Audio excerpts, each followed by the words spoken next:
Sejam todos bem-vindos à leitura do capítulo 9, intitulado Reuniões Cristãs. Emmanuel nos traz o capítulo 20 de João, do Evangelho de João, versículo 19, que diz assim: Chegada, pois, a tarde daquele dia, o primeiro da semana, e cerradas as portas da casa onde os discípulos, com medo dos judeus, se tinham ajuntado, chegou Jesus e pôs-se no meio deles e disse-lhes: Paz seja convosco.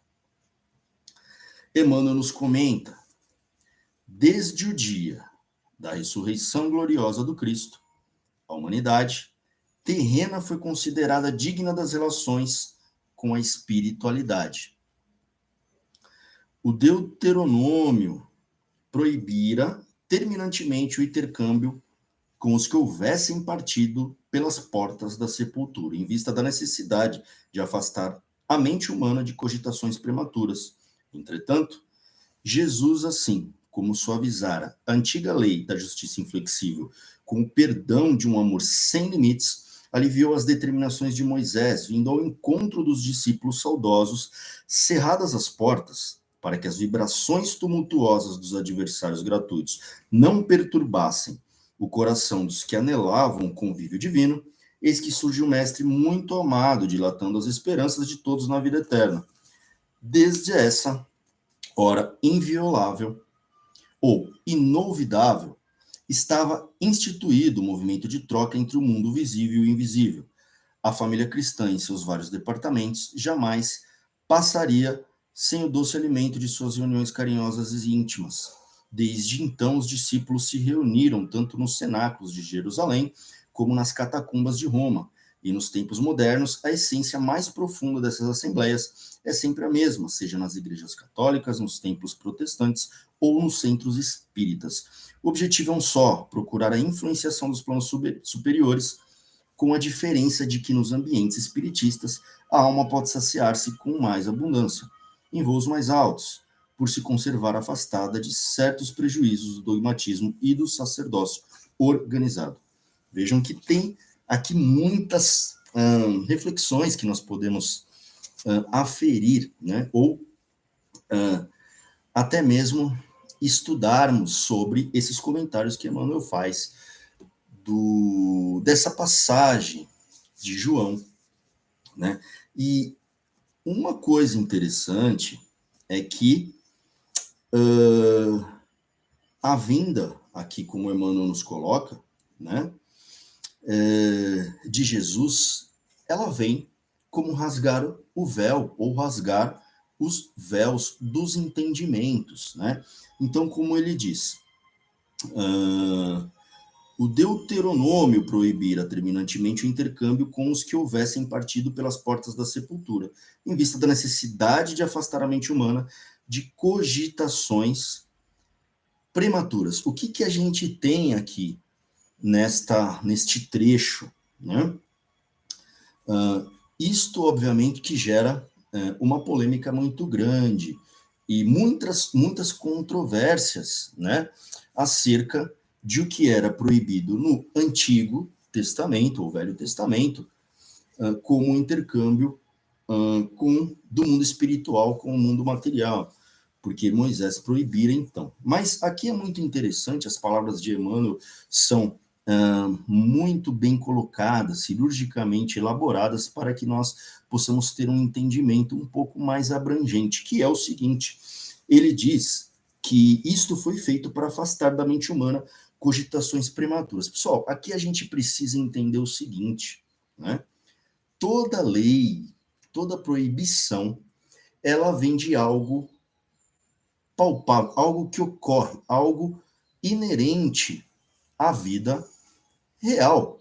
Obviamente que se eu tenho uma lei que me proíbe alguma prática, é porque aquilo existe. Eu não posso proibir algo que não existe, seria uma lei infundada na realidade, né? Então, o que ocorre? É óbvio que as manifestações e o intercâmbio espiritual com o nosso mundo material, ele é inerente do próprio ser humano e ocorreu e vem ocorrendo durante toda a jornada humana na Terra. Em todos os tempos nós temos esse intercâmbio, tá certo? Então, por que que uma lei ela vem instituir, por exemplo, uma proibição? Então, se eu tenho aqui uma lei que me proíbe eu avançar ao sinal vermelho de trânsito em uma via, é porque eu preciso respeitar uma outra via que está passando naquele momento, para que, ao aguardar aquela passagem, eu possa, então, tomar o meu caminho e, assim, o outro espere a minha passagem. Senão seria um caos, por exemplo, as leis de trânsito, né?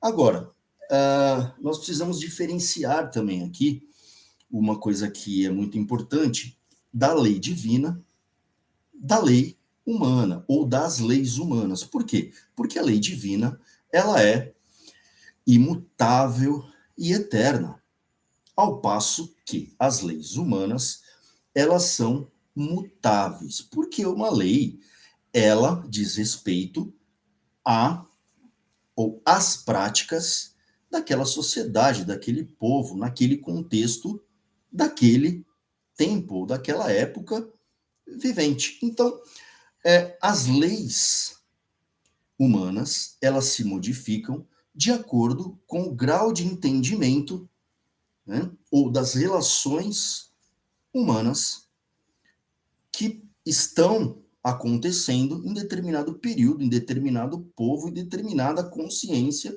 que aquela sociedade possui. É como se nós tivéssemos, ao longo da humanidade, né, evolutiva, ou o progresso da civilização humana, né, se nós tivermos um recorte do tempo em que a lei mosaica foi instituída, né? É como se nós tivéssemos uma infância espiritual naquele tempo e a humanidade hoje se encontra aí, guardadas as devidas proporções, analogicamente a uma vida de um ser humano, digamos assim, na adolescência. Por quê? É como se para uma criança nós tivéssemos que dizer muitos nãos. Por que que eu preciso dizer muitos nãos para a criança? Olha, você não vá naquela janela, porque é perigoso, nós estamos aqui no alto. Você não faça isso, porque você pode se machucar. Não é mesmo? Por quê? Porque eu preciso colocar alguns limites. Alguns limites para a própria segurança e desenvolvimento daquele ser no grau de entendimento que aquele ser possui naquele momento. Tá certo? Então, a partir daí, no desenvolvimento, e já com alguns limites ali balizados, eu passo ao meu desenvolvimento, e chegando à época um pouquinho mais tarde, eu começo a abrir algumas coisas ao entendimento que eu não conseguiria absorver com o estado de consciência anterior, naturalmente. Por quê? O meu conhecimento do mundo e de mim mesmo. O meu conhecimento, a minha consciência, ela se alarga. Então, a partir daí, eu posso abranger um pouco mais de caminhos possíveis. Então, aí sim, você vai estudar, você vai fazer tal coisa, você vai absorver tal conhecimento, ok? Então, é isso que a humanidade traz no seu desenvolvimento. Se nós observarmos povos antigos, rudimentares, com conhecimentos acerca dos fenômenos naturais, propriamente ditos, que eram tidos como coisas místicas, como coisas, como fenômenos vindos do céu, ou até mesmo divinos, tá certo? Então, nós percebemos hoje, ao olhar para o retrovisor da espécie humana, nós conseguimos ver esse desenvolvimento claramente no grau de consciência de quanto a humanidade foi abarcando das leis naturais, das leis divinas. Então vejam, a vinda de Jesus nos marca algo muito importante Aliás, muitas coisas que são até ditos um marco tão importante que até hoje é dividido em épocas históricas antes e depois da vinda do Cristo.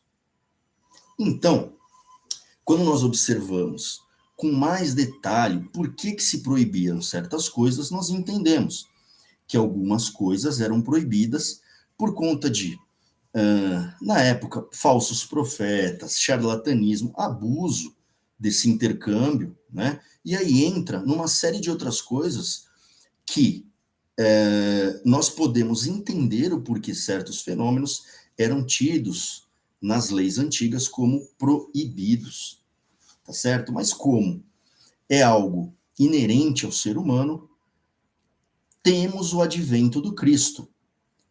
Importante dizer que nesta reunião, eu vou aqui até recorrer às escrituras, por quê? Quando Jesus vem nesta passagem, é no mesmo dia da sua ressurreição, ou seja, o Cristo vem aos seus discípulos em espírito. Então, percebam que esta parte do Evangelho de João que Emmanuel nos traz, ela vem intitulada como Aparição aos Discípulos. Então ele diz, à tarde, neste mesmo dia, o primeiro da semana, estando fechadas as portas onde estavam os discípulos, por medo dos judeus, Jesus veio e, pondo-se no meio deles, lhes disse, a paz seja convosco. Tendo dito isso, mostrou-lhes as mãos e o lado. E os discípulos então ficaram cheios de alegria por verem o Senhor. Ele lhes disse de novo, a paz esteja convosco. Convosco. E, como o Pai me enviou, também vos envio. Dizendo isso, soprou sobre eles e lhes disse, recebei o Espírito Santo. Então, é muito interessante que nós observemos com um pouco de calma esta passagem, né? Que ela se divide, né? Quando nós tomamos as leis antigas, né? o próprio Antigo ou Velho Testamento, né? Ao pé da letra, nós precisamos entender aquele contexto, né? Como a humanidade vivia naquele tempo, né? Então, é muito importante que nós entendamos que nós estamos num processo, a humanidade está num processo de progresso, né? De avanço, né? Intelectualmente, né? A sua inteligência e a sua parte espiritual, não necessariamente se desenvolvendo no mesmo passo. Então, nós observamos, sim, hoje o avanço tecnológico, porém, esse entendimento espiritual, por que Emmanuel nos diz que na parte espiritista nós temos como, palavras dele, né, como voos maiores do que outros lugares que o dogmatismo traz um prejuízo ao entendimento. A gente precisa entender que o próprio cristianismo, com as suas várias vertentes, eles se alicerçaram através de tradições, de dogmas, de ritos, e que tudo isso, não aqui fazendo nenhum juízo de valor de qualquer linhagem do cristianismo, é preciso que se diga que alguns dogmas eles vão nos engessando, talvez, e que não, por isto, não aconteçam, né, os intercâmbios do plano espiritual com o nosso plano material. Por quê? Porque, em essência, nós somos espírito. O homem, ele é um ser espiritual vivendo uma experiência carnal. De forma que todos os ritos, eles não impedem que esse intercâmbio espiritual aconteça. Porém, podem acontecer, eventualmente, de uma maneira mais sutil. Então, nós encontramos, sim, muitos fenômenos em todos os locais em que o ser humano está, porque isso é inerente ao ser humano, que é um ser espiritual em essência. E não importa se é numa reunião cristã, numa missa católica, né, protestante, evangélica, mas esse intercâmbio espiritual, ele ocorre. E até mesmo em reuniões não cristãs, vejam, em locais onde se entoam mantras, reuniões, preces, meditações, em grupos, formando egrégoras, porque tudo isso, ele faz parte do ser humano, do desenvolvimento espiritual do ser humano. E olha que interessante, né? Por que Jesus fecha a porta e, como diz aqui, né? Para que não perturbassem o vosso coração e o mestre surge enviando a paz, dilatando as esperanças. Porque, obviamente, se você tem um templo, se você tem uma igreja, se você tem um local para que aquilo ocorra, aquilo facilita com que nós possamos nos agregar. Mas eu, da minha casa, eu posso me reunir numa egrégora com outras pessoas e fazer uma oração, uma vibração, emanar sentimentos bons para alguém, para um planeta, para outras pessoas, eu posso fazer isso. Porém, quando nós estamos num grupo, isso é fortalecido por esta egrégora.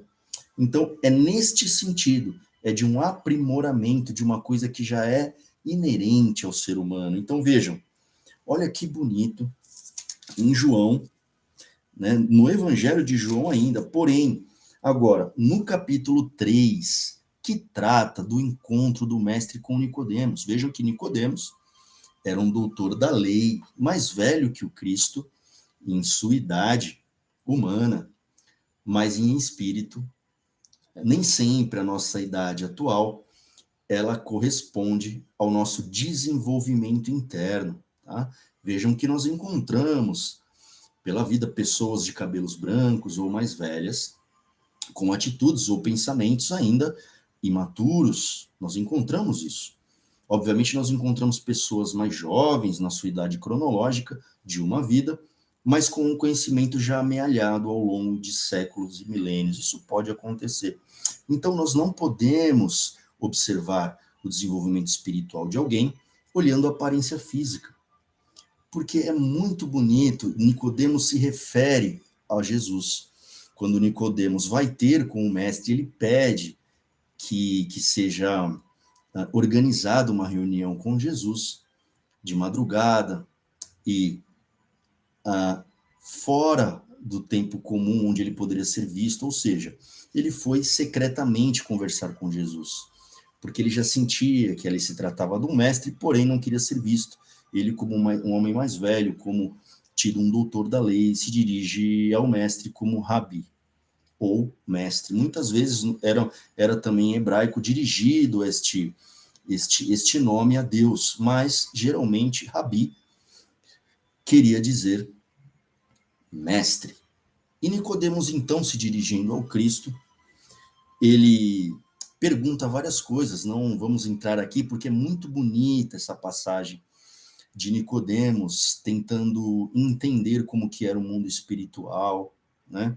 Tentando absorver de Jesus alguns ensinamentos, pois já sentia o magnetismo do Cristo e que exalava ali. Então, muitas vezes nós estamos perto de alguém que já atingiu alguma elevação espiritual, nós sentimos isso, e às vezes sem uma palavra nós começamos a refletir sobre muitas coisas, coisas que não precisam ser ditas com palavras, mas isso tem muito a ver com a vibração, o magnetismo de alguém que já atingiu algum grau de entendimento da realidade. Então, Jesus diz, então ele faz várias perguntas, né? Como a coisa do renascimento, como poderia ser possível, né? Depois nós temos ele dizendo o seguinte. Então, Jesus fala para Nicodemos o seguinte: não te admires de eu te haver dito, deveis nascer do alto. O vento de Deus sopra onde quer, e ouves o seu ruído, mas não sabes de onde vem, nem para onde vai. Assim acontece com todo aquele que nasceu do Espírito. Olha que bonito. O vento de Deus, o Espírito Santo de Deus, podemos dizer assim, como um vento que sopra e leva as informações, ele sopra onde quer. Então, independente de você estar num centro espírita, numa igreja, num mosteiro, né, num local de adoração, que obviamente você tem ali potencializado pela soma, pela ressonância das vibrações ali naquele lugar. Um local de uma concentração maior ali, digamos assim, num gradiente maior de vibração mais elevada. Então isso obviamente causa um magnetismo, uma atração maior para as coisas do alto. O vento de Deus sopra onde quer. Então veja, nós somos o templo, um templo de Deus nesse sentido que nos traz João. E depois, no capítulo 14, nós podemos também observar Cristo dizendo que, obviamente, que depois do diálogo, né, de um diálogo e interpelado por Filipe, por Tomé, e Jesus vai explicando, de acordo com o entendimento que é possível absorver naquele momento, tanto os discípulos como nós mesmos aqui, agora revisitando esses ensinamentos, que os discípulos questionavam, interpelavam o mestre, dizendo: da onde você vem, para onde você vai que nós devemos segui-lo? Porque ele dizia que era o caminho, a verdade e a vida. E os discípulos tentando entender, né, muitas vezes com a sua percepção carnal, né, de caminho físico, né, e da onde você vem, para onde você vai, né, quando Cristo ressuscitou, né, para onde você vai quando ele teve a sua ascensão, ele ainda ficou 40 dias com os discípulos em espírito, né, é bom que se diga isso, que se lembre isso, onde Jesus, no capítulo 14 de João, diz que tudo que nós precisamos entender será nos dado ao entendimento pelo Espírito Santo de Deus. E eles diziam: mas aonde é que o Senhor vai? E ele diz assim: na casa de meu pai há muitas moradas. Então vejam, o intercâmbio espiritual com o nosso plano aqui, temporariamente carnal, ele existiu durante todo o período da humanidade. Vejamos os oráculos na Grécia, muitos oráculos e muitos templos, os profetas. Então isso existiu. Se alguma vez isto foi vedado, obviamente que foi para evitar alguns excessos e alguns abusos. Mas isso, quando Emmanuel nos traz que o próprio campo espiritista nos traz voos maiores, ele não vai aqui menosprezar todas as outras manifestações cristãs ou até mesmo não cristãs. Ele vem dizer que apenas a doutrina espírita, ela abre ao entendimento por ser ciência, filosofia e também religião, com algumas obras que catalogam, que estudam e que aprofundam esses fenômenos, que são inerentes. E aí, tirando um pouquinho do campo religioso em si, porque qualquer pessoa de qualquer religião, que professe qualquer tipo de fé ou não, ele pode estudar a doutrina espírita com este arcabouço científico que possui a doutrina espírita. E eu vou além. Na época atual, nós encontramos as maiores universidades do mundo estudando os ditos médiums, né? Esse intercâmbio em laboratórios, em pesquisas científicas, ou ditas científicas, como nós reconhecemos o que é ciência, para entender alguns fenômenos, como, por exemplo, né, EQM, a experiência quase-morte, né, com alguns fenômenos já comprovados, né, a pessoa em coma, por exemplo, né, enxergando coisas e depois relatando. Aí nós podemos dizer, não, mas ela estava ouvindo ali, ela estava em coma, mas ela estava ouvindo. Não, mas ela enxergou algumas coisas, por exemplo, num relato de uma pessoa no hospital pegando o relógio e colocando na gaveta. Então ela não ouviu, a pessoa não falou o que estava fazendo, ela não disse verbalmente o que estava fazendo. Ela fez um ato e pessoas relatando esses atos ditos estado em coma. Então, há muitas coisas que a ciência ainda, sinceramente, vem se debruçando, né, sem os véus do preconceito, sem os véus das limitações religiosas, né, com os muros e as paredes dogmáticas. É isso que Emmanuel vem nos dizer. Sinceramente, uma investigação, uma busca sincera desses fenômenos reais. Então, em última análise, nós podemos dizer que todos são médiums, mas esta palavra espírita, não. Esta palavra pode até se encontrar na doutrina espírita, mas o que ela quer dizer como mediunidade, ela quer dizer como mediar. Eu estou no intercâmbio do mundo espiritual com o mundo carnal ou material. Então, médium, em última instância, todos nós somos. Não é mesmo? Quem nunca teve uma sensação, um pressentimento de algo que depois se confirmou, mesmo que sutil? Da onde vem isso? Da onde veio esses olhos que enxergaram, por exemplo, a pessoa em coma colocar uma ação que ocorreu naquele espaço, naquele local? Então, nós avançamos, a humanidade avança nesse entendimento. Hoje existem muitas pesquisas em cima disso, desses ditos fenômenos. E se nós recorrermos aos próprios milagres, tidos como milagres das Escrituras, talvez em pouco tempo, daqui a algum tempo mesmo, né, de pesquisa, de estudo, nós vamos chegar a alguma conclusão de que se aquilo foi possível, existe uma lei que permite aquele fenômeno. Então, quando nós nos debruçarmos, sinceramente, nós podemos até dizer que a ciência chegará ao entendimento disto. Mas, não obstante a esse avanço científico e da boa vontade dos entes da ciência, nós sabemos que em todo momento isso ocorreu. Se vocês observarem, por exemplo, na igreja primitiva, que cita Paulo, acho que em Coríntios nós temos muito dessas informações riquíssimas, dizendo que, por exemplo, na igreja de Antioquia, né, havia fenômenos de voz direta, dizendo o que se deveria fazer.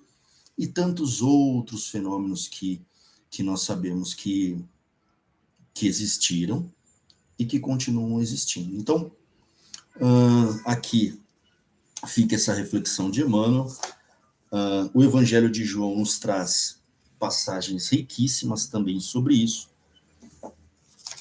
e que nós possamos, através das reuniões aqui ditas como reuniões cristãs, mas porque o advento do Cristo rasgou o véu, ele mesmo em espírito, ele veio e, em certa medida, dentro do que nós entendemos do que é uma reunião até espírita, chamada como reunião espírita, pode ter sido uma das primeiras instituídas até pelo próprio Cristo, reuniões espírita. Então, Cristo vem em espírito e ele permanece ensinando ali ainda por um período, né, nos indicando que há muito mais, como diria o filósofo, há muito mais entre o céu e a terra do que nós possamos atingir com a nossa consciência, com a nossa parte mental racional cartesiana, né? Então, fica aqui essa reflexão e que essas reuniões sejam aonde forem feitas, né? Que elas possam nos intuir ao nosso melhor progresso espiritual, né? Como dito, o vento de Deus sopra onde quer. Então, que nós possamos estar abertos, né, à boa comunicação, para os bons caminhos, que nós, como seres humanos, carnais, vivendo aqui na Terra, que nós possamos aurir essas orientações benéficas para o nosso melhor caminho, o nosso melhor caminhar aqui também na matéria. Então fica essa reflexão para todos. Agradeço a todos que estão acompanhando, nós agradecemos a todos que estão acompanhando e nos vemos então no próximo capítulo, no capítulo 10. Fiquem todos em paz e que Deus esteja com todos nós.